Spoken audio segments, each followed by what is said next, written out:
Cooking Diva by Panwadee, Episode 4.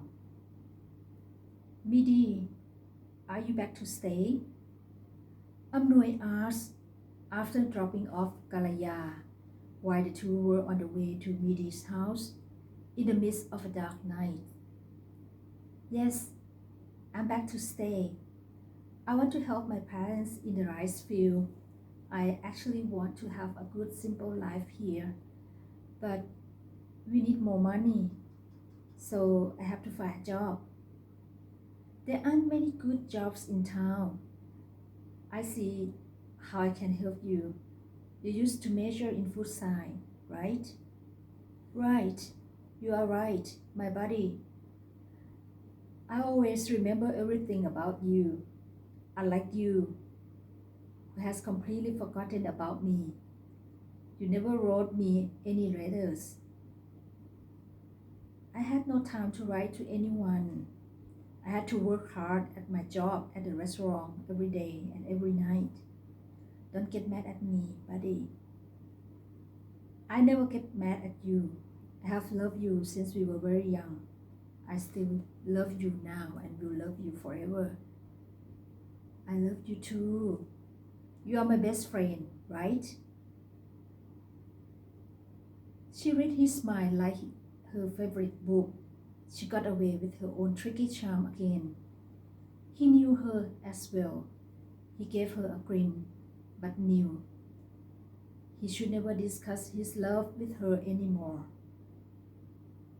Auntie Jamnian works in a Thai restaurant in Bangkok. I will introduce you to her. I will give you her address. Thank you very much. Has the patient with heart surgery recovered yet? Dujan came back to the hospital. She asked the experienced doctor with her calm face. She was actually frightened to know that grandmother was still alive and well. She was awake only just a few seconds ago. I have already given her a thorough examination. A miracle has happened. After the heart surgery, she is now a healthy person, as she is a bit obese. She should adjust her eating habit to a healthier diet. She can walk now. I suggest a wheelchair for her. It is safer for her to stay here for a couple of days, but after then, she can go home to recover. Congratulations, the doctor said with a smile. In her heart, Dujan felt upset, but she managed to hide her true feelings successfully. She gave an excited smile. Thank you. I will go to see her now. Good, good. Excuse me then. I will visit another patient now. Dujan gave a whine as the doctor went away. She whispered to herself, "Oh, bitch, I thought you were going to be dead by now. How shall I deal with you?" Her beautiful face had turned to that of a beast. Her black eyes widened with anger. But when she realized where she was, she controlled herself and put the smile back on her face. She walked to the room and stopped to knock on the door before she went in. Who is it? It's me, Dujan. I would like to visit Kun Ya ka. Thai gentlemen always say club at the end of a sentence, while Thai women always say ka for politeness. Come in. His bass voice came through the door. Dujan took a deep breath before she went inside the room. She knew that she would face an unpleasant moment ahead, but she kept her real feelings to herself. Chaiatichart was feeding boiled rice to his grandmother. He was really grateful grandson. Let me help you, please. I don't mind doing it. Actually, we are done now. He was hand-feeding the last bite of boiled rice to grandmother's mouth. The old lady slowly swallowed before she turned her face towards the Jan. "Oh, here you are. You have come to see me, huh?" "Yes, I have been coming here to look after you every day since when you were unconscious. If you do not believe me, please ask Sunchai." "Okay, I know you are worried about my conditions. I'm glad you do. I'm fine now. You can go home and also be sure you go and check out if my Kunchai kitchen restaurant is running fine." Grandmother's words had hurt Lujan's feeling. She felt it hurt, but she never revealed her miserable feeling to other people. She kept it to herself very well. She always appeared smiley, with bright eyes to everyone. "Yes, I will go home and do everything as you tell me to do. I will wait to welcome you at home, ka." "Go. I will see you at home." Lujan gave a whine before she went out of the room. She looked like a tame dog to the owner. Grandmother looked unhappy. She exhaled so hard that her grandson asked with a curious face, "You look unhappy. Is there something on your mind, Kunya?" "My dear grandson, I'm very unfortunate when it comes to doing good deeds. Do you know the fate of a farmer who lays a cobra?" "Who did that to you, Grandma?" "I don't want to unleash anyone. I don't want to talk about it now. Time will tell the truth. All right, Kunya." Chaiatichart couldn't understand what it was all about, but he didn't want to know anything more. All he really cared about at that moment was for his grandmother to be happy. He wanted her to get well as soon as possible. He intended to do what he had promised when she was being unconscious, that he would take very good care of his grandmother. He would never leave her again, ever. He would stay in Bangkok and not go back to where he came from. Lujan walked along the sideway of the hospital while thinking about what had happened. She made sure no one was around her before she made a mobile phone call. She waited for a few seconds, then she whispered to her tiny white mobile phone, "Destroy the will. That old bitch is still alive. Let's wait for a while. We will plot a new plan. See you later. Bye."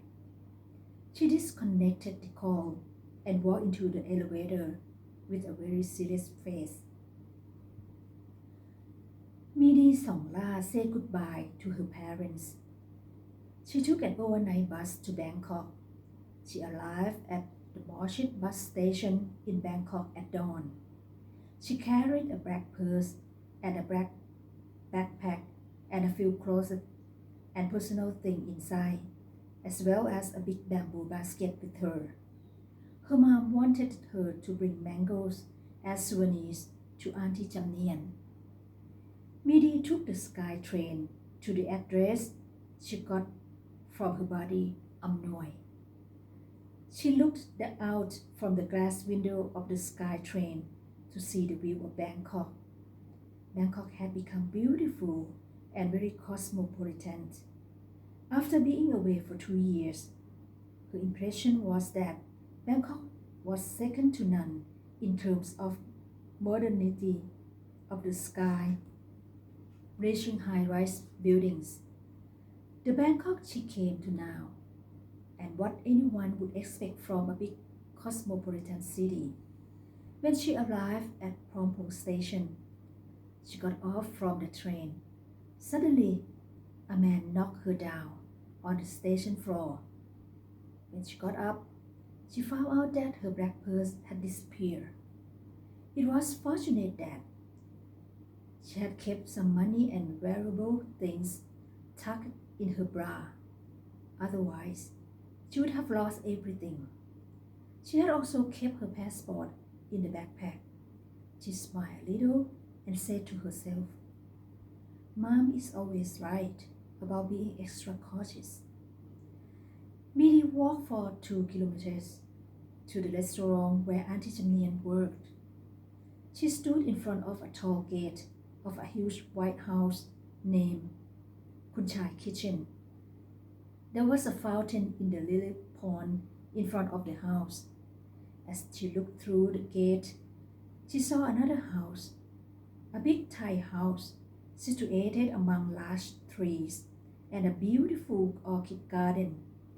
A glass house was nearby, and behind the Thai house was a tennis court. Wow! She whispered to herself. Hung hung, hung hung. She turned her face to see a big black car stopping in front of her.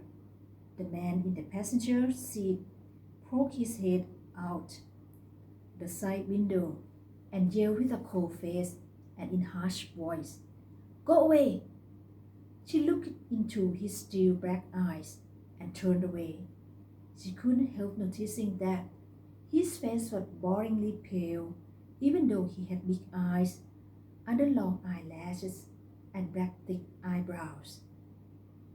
His straight nose and his thin lips enhanced his facial features.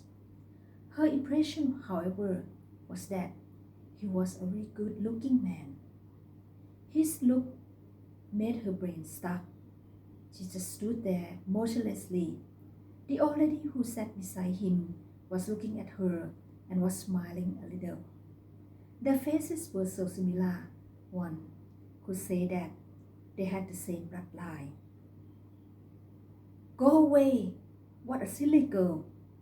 He was mumbling when he saw that the silly girl in the white shirt and blue jeans was still standing with no movement in front of the car.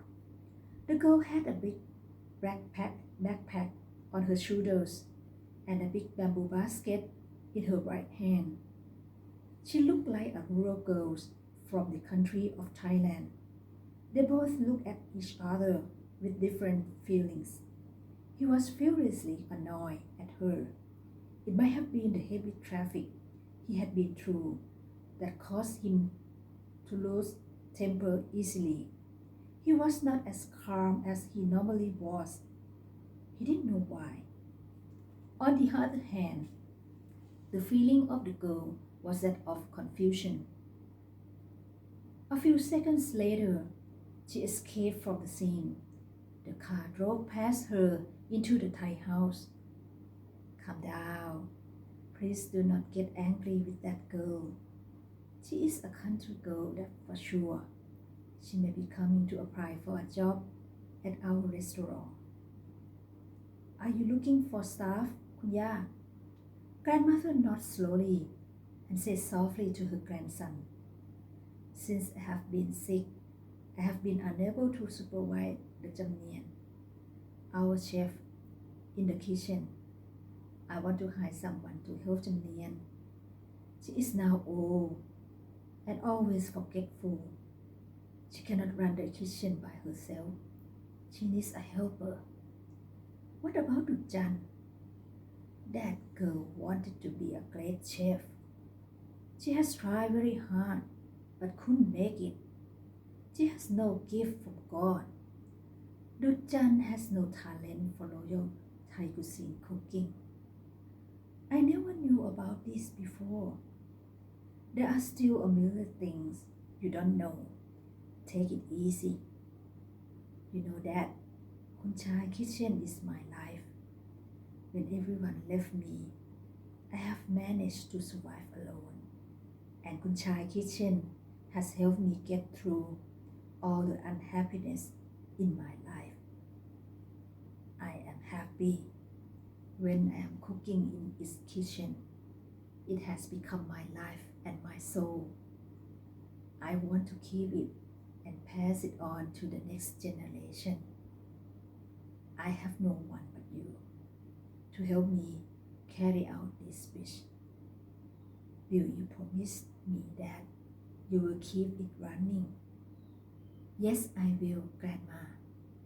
He felt a pang of regret for having neglected his grandmother for so long. He didn't want to argue with her anymore. He just wanted to do everything she wanted him to do. Dad, the driver, parked a car in front of the big Thai house. Chaiatichart helped his grandmother get in the wheelchair. He pushed the wheelchair into the house. Dujan gave them a beautiful welcome smile and followed them into the house. Meedee, with the backpack still on her shoulders and the big bamboo basket still in her right hand, walked towards the big white house, which was also the restaurant. It was early in the morning and the front doors were all closed, so she walked around to the back of the restaurant. They saw her and gave her a wink. Eh, why are you still here? Dad was just a small guy with very loud voice. Uh, I want to see Auntie Jamnian. She's here, right? She spoke in northeastern dialect. You know Auntie Jamnian, eh? The small guy whispered to himself. Tell me who you are. I am her niece. I just came from Leh. Dad acted differently when he knew that she was Auntie Jamnian's relative. He began flirting. You are Auntie Jamnian's niece, eh? My name is Dad. I'm the chauffeur of this house. What's your name? My name is Meedee. Sounds good to me. You must have something good for sure, eh? Meedee in the Thai language means possessing something good. Dad was flirting with her again, but she totally ignored the flirt.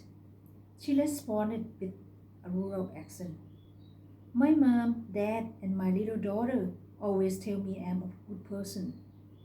They certainly had a big hiccup when the beautiful young girl told him she had a daughter. Ay, ay, ay. You should have told me you already had a husband. Poor me. I'm broken hearted again. Wait here. I will go ask Auntie Jamnian to come and meet you. Meedee smiled mischievously. She sat on the step of the restaurant.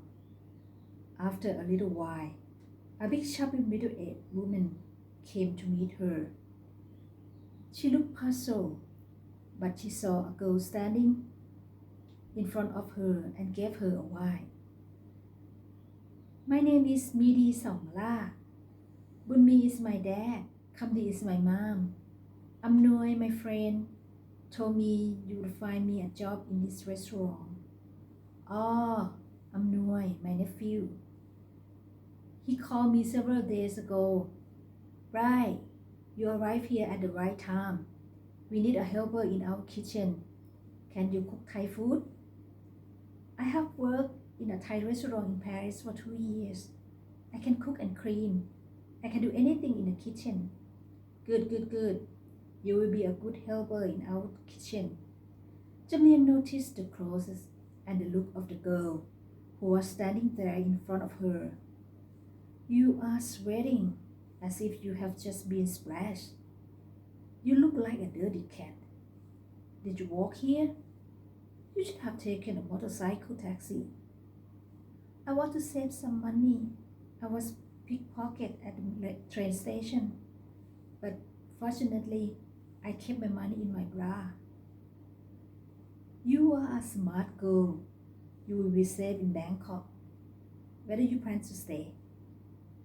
I don't know yet. I have no other relatives in Bangkok except my younger brother who stays in a Thai temple. It's not appropriate for me to stay with him at the temple. Considering you are alone in Bangkok, so stay here. We have a small room for you to stay. Moms want to give you these mangoes. You guys have beautiful hearts. Come inside. Today, grandmother just came home from the hospital. We don't want to bother her now. Let her take a rest, okay? I will accompany you to meet her in a couple of days. Yes. Meedee picked up her backpack and followed Auntie Jamnian, who led the way carrying the mango basket in her right hand. They both went into the maid quarter, where all employees live while working for the owner for what Shira praised. Thank you so much. I will see you again next time. Have a good day and good luck, everyone. Bye bye.